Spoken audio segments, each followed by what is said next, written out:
धर्मा किशोरी लाल की बड़ी हवेली में काम करता था। रात के 8 बजे धर्मा हवेली से निकला। वो घर जा ही रहा था कि रास्ते में तेज बारिश होने लगी।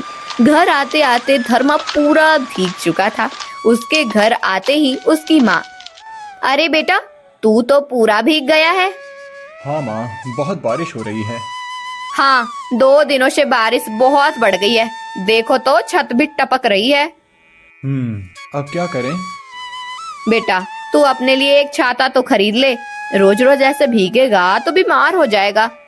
माँ, तुम तो जानती हो कि मालिक बहुत कंजूस है, पैसे देने में झिकझिक करता है। अब अगर उससे पैसे मांगूंगा तो 4 बातें सुनाएगा। जाने दो, कुछ दिनों में तनख्वाह आ जाएगी, तब देखूंगा। दरअसल धर्मा के पिताजी ने कुछ सालों पहले किशोरी लाल से कर्जा लिया था। बाद में धर्मा के पिताजी का देहांत हो गया। पैसे वसूलने के लिए किशोरी लाल ने धर्मा को अपने हवेली पर काम के लिए रख लिया। वो धर्मा को जितनी भी तनख्वाह देता उससे आधी काट लेता था। धर्मा को बहुत कम पैसे मिलते थे। जैसे तैसे उसका गुजारा हो रहा था। 2 दिनों के बाद, धर्मा, आज फिर से इतना भीग गया है। हाँ, आज तो ठंड भी लग रही है और सर भी भारी हो गया है। शांति ने धर्मा के माथे को हाथ लगाकर देखा। अरे, तुम्हें तो बहुत बुखार है। मैंने कहा था ना कि बारिश में भीगकर बीमार हो जाओगे। तुम कपड़े बदल लो, मैं तुम्हारे लिए काढ़ा बनाती हूँ। अगले दिन धर्मा का बुखार उतर गया। उस रात भी धर्मा भीगते हुए घर आ रहा था। बारिश बहुत तेज थी। आज फिर से उसे बुखार आने लगा था। धर्मा ने सोचा कि कुछ देर रुक जाता हूँ, बारिश थोड़ी कम हो जाएगी, फिर आगे जाता हूँ। वो एक पेड़ के नीचे खड़ा हो गया। उसने देखा कि पेड़ के नीचे पहले ही एक बूढ़े बाबा खड़े हैं। बूढ़े बाबा धर्मा को देखकर, बेटा, ये लो, तुम ये छाता लो और अपने घर जाओ। बाबा, अगर मैंने ये छाता ले लिया तो फिर आप क्या करेंगे? मुझसे ज़्यादा तो आपको इसकी ज़रूरत है। आप भीग गए तो आप बीमार हो सकते हैं। बेटा, मेरा घर यहीं पास में है और मेरा बेटा गाड़ी लेकर आ रहा है। मैं तो आराम से चले जाऊंगा, लेकिन तुम बहुत भीग गए हो और शायद तुम्हें सर्दी भी लग रही है। तुम छाते को ले जाओ और इसे इस्तेमाल करो। बाबा, मेरे पास पैसे नहीं हैं। मैं ऐसे ही कैसे छाता ले जाऊं? कोई बात नहीं बेटा, तुम एक अच्छे इंसान हो। तुम अपनों से ज्यादा दूसरों की सोचते हो। तुम इसे ले जाओ। मैं जल्दी ही इसके पैसे दे दूंगा। धर्मा छाता लेकर चला गया। कुछ दूर जाने के बाद धर्मा ने पीछे मुड़कर देखा तो वो बूढ़े बाबा गायब हो गए थे। धर्मा को ये बात बहुत अजीब लगी। वो आगे चलने लगा। वो आगे बढ़ रहा था, तभी उसने देखा कि उसके आसपास की जमीन सूखी हुई थी। धर्मा को कुछ समझ नहीं आया। जहाँ धर्मा खड़ा था वहाँ जमीन सूख रही थी। धर्मा जैसे ही आगे बढ़ा, आगे की जमीन सूखी हो गई।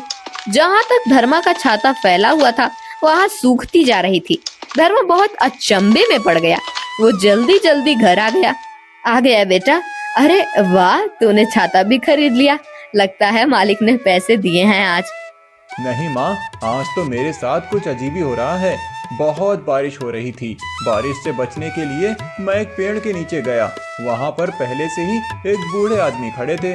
उन्होंने मुझे ये छाता दिया। आगे जाकर मैंने देखा तो वो गायब हो गए और जहाँ तक ये छाता फैला हुआ था वहाँ तक जमीन सूख रही थी। ये तो सच में जादुई छाता है। अजीब बात है। लगता है कि वो कोई साधु महात्मा होंगे जो तुम्हारी मदद करने के लिए वहाँ पहुँच गए। धर्मा ने मुंह हाथ धो लिए। फिर शांति और धर्मा खाना खाने लगे। तभी छत टपकने लगी और घर में पानी आने लगा। हे राम, फिर से छत टपकने लगी। अब तो लगता है कि खाने में भी पानी मिल जाएगा। अब क्या करूं? माँ, ये छाता तो जादुई है, लेकिन छाता तो बहुत छोटा है और छत बहुत बड़ी। काश ये छाता बड़ा हो जाए तो मैं पूरी छत को इससे ढक दूं। इसके नीचे तो पानी की एक बूंद भी नहीं टिक पाएगी। जैसे ही धर्मा ने ये बात कही, अचानक से वो छाता बड़ा हो गया। धर्मा ने छत पर जाकर छाते को रख दिया। पूरा घर अब बारिश से बच रहा था। दोनों खाना खाने के बाद सो गए। कुछ देर के बाद बाहर से जोरों जोर से चीखने और बचाओ बचाओ की आवाज आने लगी। धर्मा ने दरवाजा खोलकर देखा तो पूरे गांव में पानी भरा हुआ था।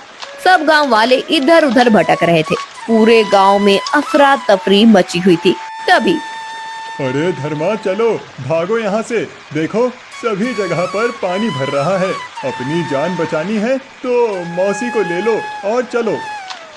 शिवा चला गया। फिर माँ, पूरे गांव में पानी भर चुका है। बारिश रुकने का नाम नहीं ले रही है और पानी बढ़ रहा है। सब गांव वाले बहुत परेशानी में हैं। अब क्या करें, कैसे बचाए सबको? माँ, मेरे दिमाग में एक तरकीब है।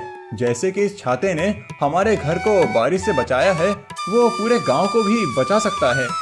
हाँ, ये सही है। इस मुसीबत हमारा फर्ज बनता है कि हम उनकी मदद करें। तुम बिल्कुल सही कह रहे हो बेटा, जाओ ऐसा ही करो।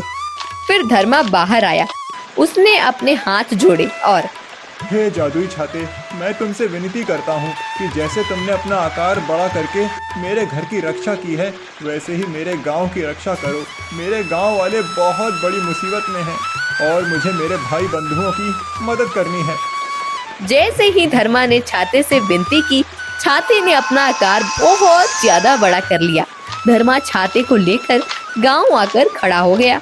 धर्मा को इतना बड़ा छाता लेते हुए जाते देख सब गांव वाले उसके पीछे जाने लगे। जैसे ही धर्मा खड़ा हो गया, उसके आसपास की जमीन का सारा पानी सूख गया। सब गांव वाले उस छाते के नीचे आकर खड़े हो गए। उस जादुई छाते को देखकर सभी लोग हक्के बक्के हो गए थे। कुछ देर के बाद बारिश रुक गई।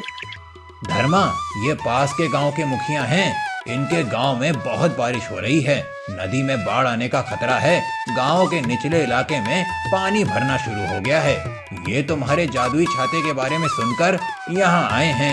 इन्हें तुमसे मदद की बहुत उम्मीद है। जरूर सरपंच जी, मैं इनके साथ